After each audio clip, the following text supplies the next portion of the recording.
Bienvenue sur On Mind, partage d'un coach, le podcast des coachs inspirants. Je suis Vincent Lopez, coach professionnel certifié, spécialisé en éducation et en parentalité positive. Mon objectif, démocratiser un coaching de qualité qui s'appuie sur un code de déontologie éprouvé. Pour ça, en partenariat avec B-Coaching, je te présente chaque semaine une partie d'interviews de coachs professionnels, des experts passionnés et accessibles. Je te propose un voyage inspirant avec des coachs qui vont te présenter leur parcours authentique avec toutes les étapes qu'ils ont traversées. Leurs défis, leurs échecs et leurs réussites vont enrichir ta propre expérience. Et on ne s'arrête pas aux témoignages. Ils vont également te partager leur vision unique du coaching et te présenter des outils précieux pour t'aider toi ou tes clients à atteindre vos objectifs. Pour ne rien rater de l'émission, pense à t'abonner dès maintenant et ainsi rejoindre la communauté On Mind. Bonne écoute! Salut à toutes et à tous et bienvenue de retour sur On Mind Partage de Coach, le podcast des coachs inspirants. Alors si tu as été captivé par la première partie de notre conversation avec Laetitia Met, prépare-toi parce que ce que tu vas découvrir aujourd'hui va encore plus loin. Dans cette seconde partie, Laetitia, elle continue de nous ouvrir les portes de son univers, partageant des révélations encore plus profondes sur son chemin vers l'authenticité et le professionnalisme. Alors que tu sois un coach en devenir, nouvellement lancé ou déjà confirmé, cette suite promet d'être riche en enseignements et en inspiration.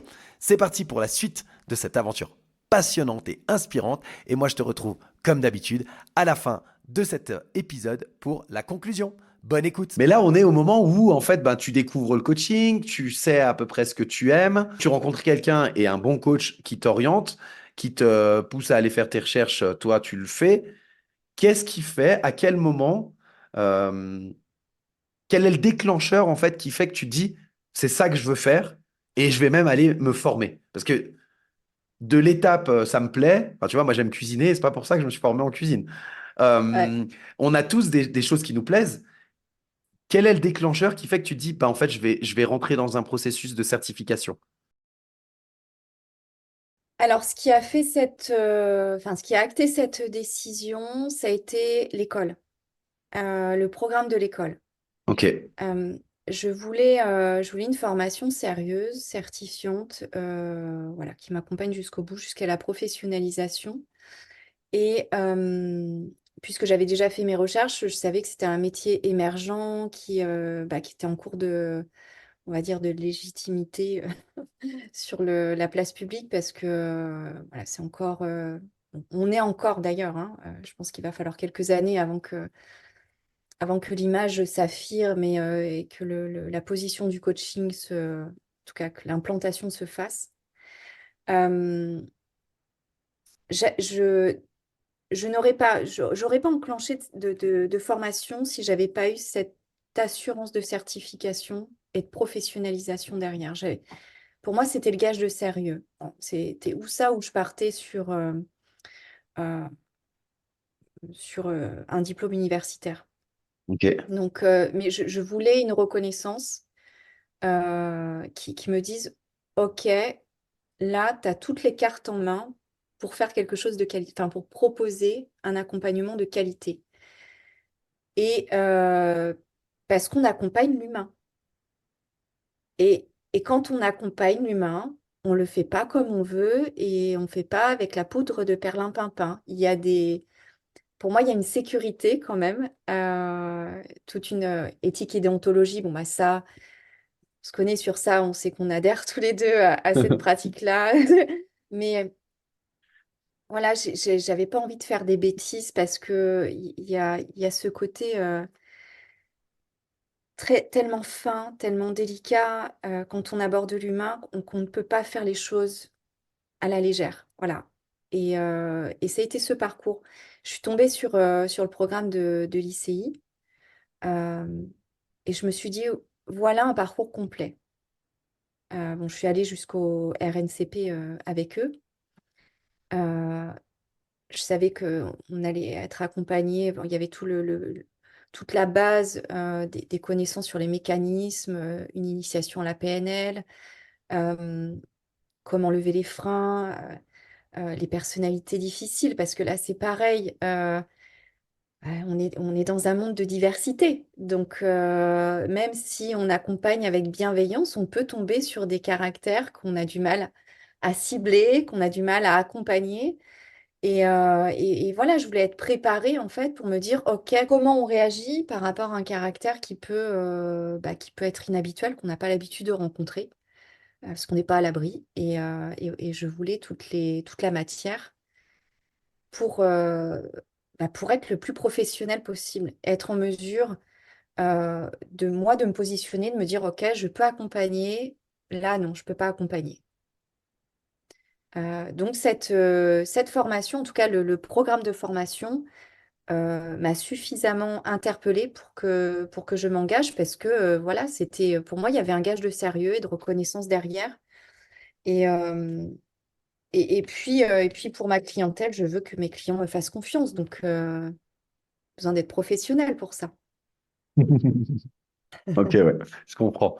Ce que je retirerais de ça, et tu me dis si je me trompe, c'est l'envie de bien faire euh, Mm, pour, comme tu viens de le dire, pour toute la complexité humaine qui existe.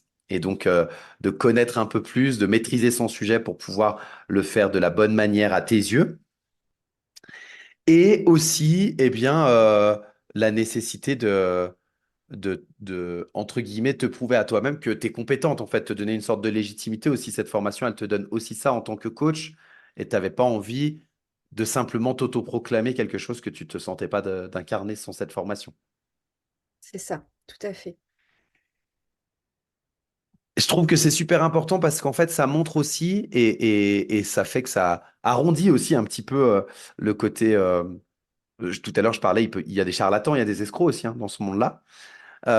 Mais ça arrondit aussi ça dans le sens où, en fait, on peut être expert de quelque chose, se dire, je vais accompagner des gens parce que ben, ça, c'est mon domaine et je veux les aider. Et là, on est plutôt dans le conseil. Et en Mm, fait, le fait de te former au coaching, tu les accompagnes différemment parce que, comme tu l'as très bien dit, tu les aides à accoucher d'eux-mêmes. Donc, c'est pas toi qui as les réponses. Mais en fait, ben, c'est cette formation qui te le donne. Et donc, il y a la possibilité, même quand on vient d'un autre monde que celui de l'accompagnement humain, grâce à une formation certifiante de coaching, de, euh, de basculer dans quelque chose qui soit un peu différent et qui vous fasse sortir de votre domaine sans pour autant perdre les compétences que vous avez acquises. ça. Je précise simplement, je les mettrai de toute façon en description parce que ben, tu as utilisé des acronymes qui sont évidents pour nous, mais qui ne le sont peut-être pas pour tout le monde. Donc, l'ICI, c'est l'Institut de Coaching International, l'école que l'on a faite, ben, toi et moi. Et Mm. puis, tu as parlé du RNCP, qui est, si je ne me trompe pas, le registre national des National des certifications certifications. professionnelles. Voilà. Donc voilà, ça, je mettrai un petit peu tout ça. Le RNCP, c'est un très, très gros travail. Donc, on en parlera peut-être un peu plus dans ton parcours parce que je pense que c'est une grosse étape. Ce qui m'a intéressé aussi là-dedans, c'est ce côté, dans ton discours, et tu expliques bien, tu l'as dit une ou deux fois, le coaching, c'est un monde qui est en construction, le monde professionnel du coaching, encore aujourd'hui. Et comme tu l'as dit, hein, il faudra sans doute encore quelques années, voire quelques décennies. Ça peut prendre beaucoup de temps. Moi, j'aime bien le comparer, alors avec toutes les pincettes possibles, à ce qui s'est passé dans le monde de la psychologie, parce que les psychologues en France, par exemple, ça fait une trentaine d'années, 35 ans à peu près, bientôt 40, je crois qu'on va arriver aux 40 ans, que réellement le titre de psychologue, il est reconnu. Mais en fait, 40 ans, bah, c'est rien. La psychologie existe depuis beaucoup plus longtemps que ça. Mais le titre en lui-même, quand enfin, années 60, années 70, même début des années 80, parce que je crois que c'est 84 ou 85, la reconnaissance des C'est ça. psychologues, jusqu'à ce moment-là, n'importe qui pouvait mettre une plaque de psychologue sur sa porte et recevoir des gens en consultation. Donc aujourd'hui, ça nous paraîtrait assez fou de se dire je vais consulter un psychologue sans qu'il ait reçu quelconque formation. Et c'est ce qui se passe pourtant avec le coaching, qui n'est pas le travail du psychologue, on est très clair là-dessus. Mais voilà, Mm. dans le parcours de reconnaissance, en tout cas, bah, j'aime bien faire ce parallèle-là et j'espère qu'un jour, ce titre sera protégé pour donner des vrais, reconnaître des vraies lettres de noblesse à ce métier qui est, comme tu l'as dit, très complexe parce qu'il fait partie de l'accompagnement humain dans son ensemble. Voilà pour ce petit laïus. Bref. Euh, ok, donc de là, tu aimes le parcours de l'école de formation. Tu te dis, ok, je vais aller de l'avant. Est-ce que à ce moment-là, et ce qui m'intéresse, c'est le regard que tu pouvais avoir à ce moment-là et le regard que tu as aujourd'hui sur quelles étaient pour toi les qualités indispensables d'un bon coach et est-ce que ça a évolué avec la formation? Euh, alors, pour être complètement transparente, j'y allais pour la méthodologie. Ok. Euh, Initialement, quand je suis arrivée, en fait, j'ai vu le programme, j'ai vu la méthodologie, enfin, en tout cas, ce qui est annoncé, ce qui était annoncé du programme. À ce moment précis, j'étais très, très loin de m'imaginer de quelles sont les qualités d'un coach. J'avais aucune idée, en fait, finalement, que cet axe-là allait être mis en avant et important. J'en avais aucune idée. Et puis, c'est en entrant dans la formation que là, j'ai découvert, en fait, l'importance de ces qualités humaines et notamment sur la manière de les retranscrire, parce qu'elles sont transversales. Dès lors qu'on aime l'humain, on les porte. Dès lors qu'on se pose un peu de questions, on les porte aussi. Donc c'est vraiment c'est de la qualité humaine, quoi, hein, ni plus ni moins.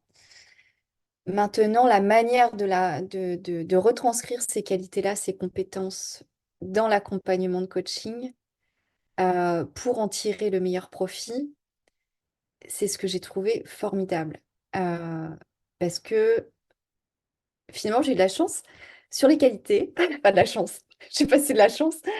Mais mon parcours personnel a fait que j'ai commencé à me développer. Alors, on se développe toute notre vie, hein, donc j'aime pas le terme développer parce que c'est plutôt galvaudé, mais on va dire que je l'ai fait en conscience. Voilà. Je savais que j'étais en train de le faire parce que je le faisais pour à peu près à mes 20 ans. Voilà. Donc là, j'étais déjà très orientée bien-être personnel, développement de compétences. Enfin, voilà, j'ai toujours été passionnée par ces sujets-là. J'étais aussi passionnée par la philosophie. Enfin, voilà, tout ce qui est ouvrage à connaissance de l'humain, c'était mes livres de chevet depuis à peu près mes 20 ans.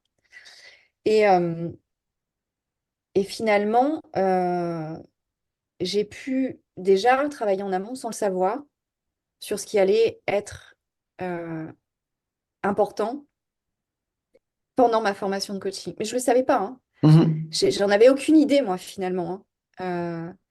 Et en fait, ça, le coaching, enfin, la formation de coaching l'a mis en avant. Et je me suis dit, mais en fait, oh, mais trop cool, j'ai déjà Ah ouais, d'accord, donc, ah bon, bah ok. Ah bon, alors ça, je l'ai. Bon, bah très bien. Donc, en fait, je cochais les petites cases et je me disais, ah, bah, je l'ai aussi. Ah bah ok, d'accord, très bien. Donc, ça, c'est une force. Bon, super. Donc, ça fait ça. Et finalement, je n'ai eu qu'à apprendre à transposer dans le cadre d'un accompagnement de coaching, comment utiliser au mieux ses qualités, ses compétences, ses talents. Enfin, voilà, on a travaillé sur plein de choses, comme tu le sais, pendant la formation. Et c'était, pour moi, la plus belle des révélations. J'étais une enfant. Je sortais des cours, j'étais oh, mais trop cool, mais ça je connaissais déjà, très bien, alors je vais pouvoir l'utiliser. Et finalement, ça a été comme une validation, tu sais. Moi, ça faisait des années que je me disais, mais t'es pas normal, ma fausse, tu te poses trop de questions, arrête de te poser des questions, t'es trop compliqué, arrête. Et puis, c'est ce que j'entendais en feedback. Tu es trop compliqué, trop. Et là, pour une fois, j'étais pas trop compliquée, j'étais normale, tu vois. Et, euh, et ça a été, ça a matché, parce que je me suis dit, mais à quel point ma normalité est complètement adaptée au coaching, en fait, mais c'est trop génial, je vais faire ma vie avec, quoi. Ça y est, j'ai trouvé ma voie, c'est ma vocation. C'est assez génial parce qu'en fait, tu te lances dans une formation et quand on se lance en général, alors on part jamais de complètement de zéro, on a une vie, on a un parcours qui font que on a déjà développé des choses forcément, mais quand même, on arrive dans une position d'apprenant. Euh, Quand tu as 15 ans, 20 ans et que tu te retrouves dans une position d'apprenant, c'est une certaine posture. Quand on a 30, 35, 40 ou plus, bah, c'est une autre posture, quoi. Et là, en fait, tu découvres, je pars pas de zéro. non seulement je pars pas de zéro, mais en plus, en fait, j'ai déjà fait tout un boulot sans savoir que je l'avais fait. Et ça valide qui je suis et qui j'ai l'impression d'être, alors que jusqu'à présent, j'avais l'impression de ne pas être à ma place. Et là, ça y est, je suis à ma place, quoi. Ça, Donc, une belle rencontre, alors, cette formation de coaching. complètement, une très belle rencontre. Et d'ailleurs, ça avait mis en lumière, c'est bon, une vérité qui est très personnelle, mais c'est une phrase qui revient très souvent dans mon esprit et je me dis, mais oui, finalement, le défaut, ce que l'on peut percevoir comme un défaut, n'est juste qu'une qualité qui s'exprime pas dans le bon contexte, quoi, finalement. Hein. Parce que j'ai pu recevoir des feedbacks me disant, bah oui, mais tu es trop. Et finalement, pas trop, juste pas adressé au bon public, pas dans les bonnes circonstances ni le bon contexte. Exactement, ouais. Ça me fait penser à une citation, sans doute que tu connais, de Albert Einstein, qui dit que si on juge un poisson à ses capacités à grimper à un arbre, il passera toute sa vie à croire qu'il est stupide. C'est ça, Et c'est c'est ça. exactement ce que tu exprimes. Ouais. Ouais. Ok, trop bien. Ok, alors on comprend le parcours. On est passé sur ton parcours alors, de manière assez rapide, mais pour voir bah, comment tu en étais arrivé à être coach, c'est-à-dire à être certifié, à obtenir ta certification. Tu as même été jusqu'au RNCP. Donc pour les auditeurs, il y a pas mal d'auditeurs suisses et d'auditeurs belges sur le podcast. Donc pour eux, juste leur préciser que c'est quelque chose de franco-français, je vais le dire comme ça. C'est vraiment une reconnaissance du monde professionnel et quelque chose un- une formation supplémentaire à la formation de coach. Ça demande l'étude d'un business plan. Enfin, ça va très très loin dans tout le côté professionnel du coach. Euh, et c'est quelque chose qui est propre à la France, mais qui fait que ça apporte en général à ceux qui l'ont fait. Ça les fait souffrir pendant la Mm. formation. Je sais aussi, paraît-il. Mais, mais ça apporte à ceux qui le font toute une base très solide pour tout le côté professionnel et développement de son activité, en tout cas, beaucoup plus que la simple formation de coach. Oui, oui. Et ce à quoi on peut rajouter également l'ingénierie de formation, qui est un plus aussi sur les RNCP, puisque ça nous permet de créer nos formations avec une logique d'ingénierie on est initié au principe pédagogique aussi. Enfin voilà, ça approfondit encore un peu plus les compétences, quoi. Ok, ah bah voilà, bah cette partie-là, tu vois, je ne savais pas. Donc, merci pour cette précision. Donc, tu vas jusque-là. Tu obtiens ton RNCP au mois d'octobre. À quel moment, quel a été, s'il y en a un ou une période, mais quel a été le moment où tu vois, un peu décisif comme ça, où tu t'es senti que ça y est, je suis une véritable coach? Ah là là là là, c'est un travail ça, c'est...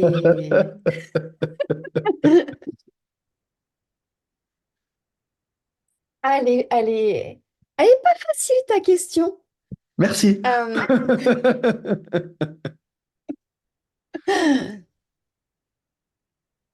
je dirais que c'est un accord conscient.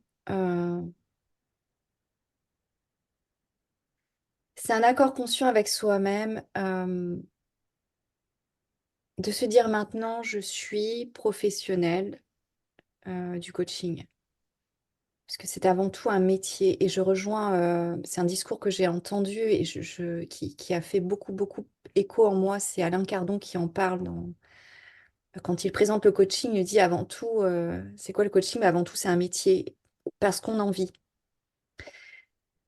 Et je pense que c'est à ce moment-là, euh, à cette prise de conscience-là, que je me suis dit, bon, maintenant, Letty, tu dois en vivre, mais pas parce que c'est un devoir qu'on t'impose, mais parce que c'est ta vocation. Tu as choisi ce parcours, ce métier.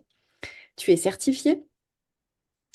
Et donc, c'est le moment, en fait, d'assumer le choix que tu as entrepris. Et donc, à partir de là, je me suis dit, tu lances l'entreprise.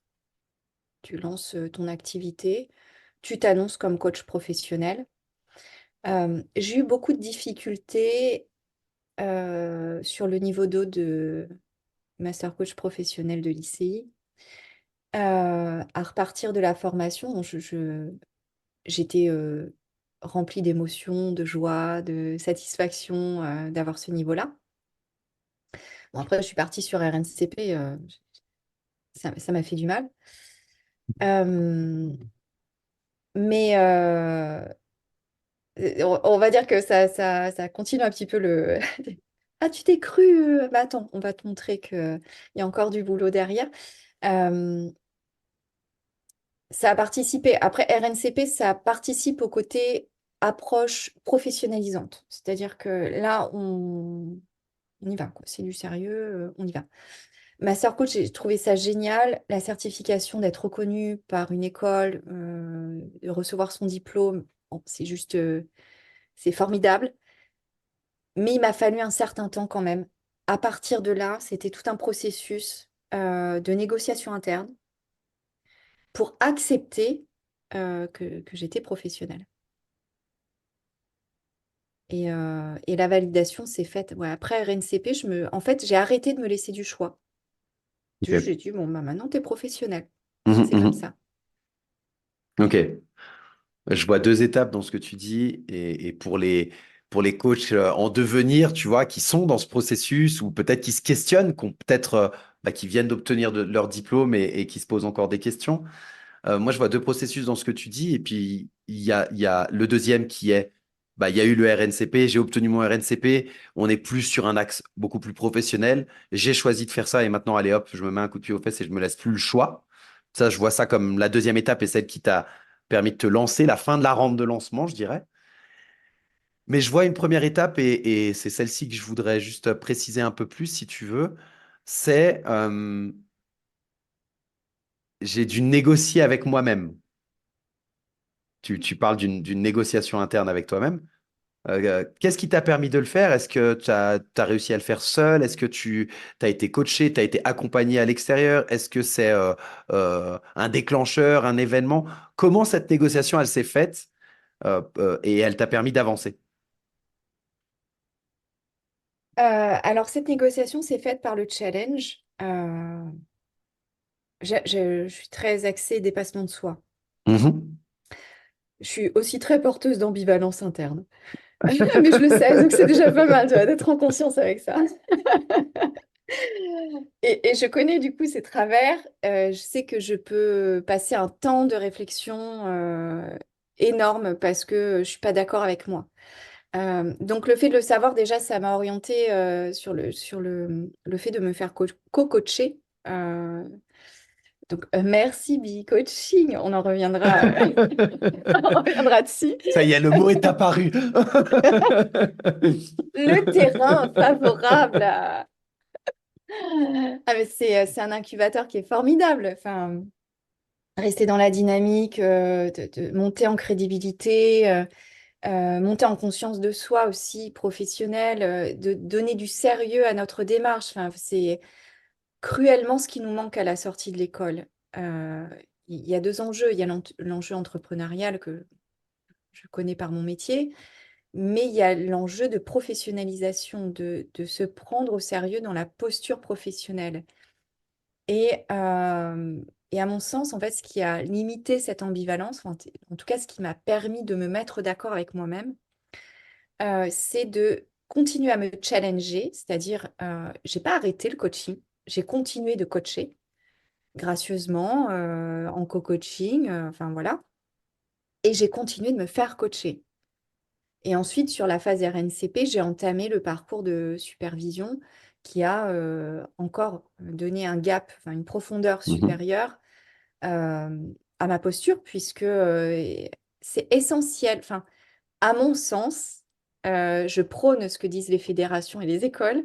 Je suis complètement d'accord avec le principe que la supervision et l'intervision, la co-vision, tout ça, ce sont des principes qui sont essentiels pour rester dans une dynamique de professionnalisation et de sérieux dans notre démarche. Parce que sinon, j'aurais eu tendance à me dire, ah bah ça va, j'ai le diplôme, mais on verra plus tard, quoi, quand je serai prête. Et le temps passe. Il y a- Et voilà, après, il y a des billets. Donc, ouais. Ok, trop bien. Très bien. Euh, J'entends et je rebondis sur être entouré. C'est comme ça que je l'interprète quand tu parles de supervision, de co-vision ou de be-coaching dont on va pouvoir reparler. C'est d'être entouré et de ne pas rester tout seul avec ton diplôme en main et puis de te dire, OK, je suis coach, qu'est-ce que je fais, comment je le fais, etc. C'est de continuer, de persévérer, mais aussi d'avoir des feedbacks externes de pairs ou d'autres personnes qui te permettent de continuer à grandir en fait et d'évoluer, continuer à se développer tout le temps, quoi. Et voilà, c'est la fin de cette deuxième partie avec Laetitia Mette. Alors, on a abordé avec elle de nombreux thèmes, hein. On a parlé de la découverte et de la formation dans le domaine du coaching, qui inclut aussi la recherche d'une formation sérieuse et certifiante, les défis et les opportunités dans le monde du coaching, surtout depuis les années Covid et puis toute la diversité dans le domaine du coaching, l'importance aussi de se renseigner et de ne pas se fier uniquement aux apparences, particulièrement sur les réseaux sociaux, le parcours de certification et de professionnalisation en coaching pour Laetitia, en passant par le RNCP, cette spécificité française pour obtenir une reconnaissance officielle, l'importance bien sûr des qualités humaines, de l'éthique, de la déontologie dans le coaching, tous les processus personnels de développement, de réalisation et de dépassement de soi propres à Laetitia en tant que coach. Et enfin, la nécessité de la supervision, mais surtout de l'entourage professionnel pour pouvoir continuer à grandir et à se développer dans le métier. Elle nous a emmenés dans un voyage intime à travers ses défis et ses triomphes de sa carrière naissante. Elle a partagé avec nous la beauté de l'authenticité et l'importance du professionnalisme dans le coaching. Alors si ça t'a plu, ne t'inquiète pas, l'inspiration elle va pas s'arrêter ici. Rejoins-nous dans le prochain épisode où Laetitia elle va continuer de partager ses précieuses expériences et nous plonger encore plus profondément dans les subtilités et les nuances du coaching. Dans la suite de notre interview, on va plonger dans des thèmes encore plus captivants. On va explorer l'impact significatif de Laetitia en tant que coach, en soulignant son approche humble et authentique. Elle va nous partager une histoire où elle a aidé un client à progresser de manière significative grâce à une séance de coaching, ce qui illustre le potentiel de transformation individuelle qui est inhérent au coaching. Laetitia va également nous parler de l'importance des petits changements, de la gratitude aussi exprimée par ses coachés et de son engagement envers le professionnalisme et l'éthique. Et enfin, on parlera de sa contribution à la communauté Be-Coaching, mon partenaire sur ce podcast, comme tu le sais. On va également parler de son parcours personnel d'autodéveloppement et de la manière dont elle envisage ses défis professionnels, notamment l'augmentation de sa visibilité en tant que jeune coach entrepreneur et la gestion de son identité publique en tant qu'entrepreneuse. Voilà, alors si tu ne veux pas manquer tous ces insights additionnels qui pourraient bien transformer ton approche du coaching, reste à l'écoute et si ça n'est pas déjà fait, abonne-toi pour ne rien rater. Je te souhaite une très bonne semaine et je te dis à dimanche prochain pour un nouvel épisode de On Mind Partage de Coach, le podcast des coachs inspirants. Bye bye.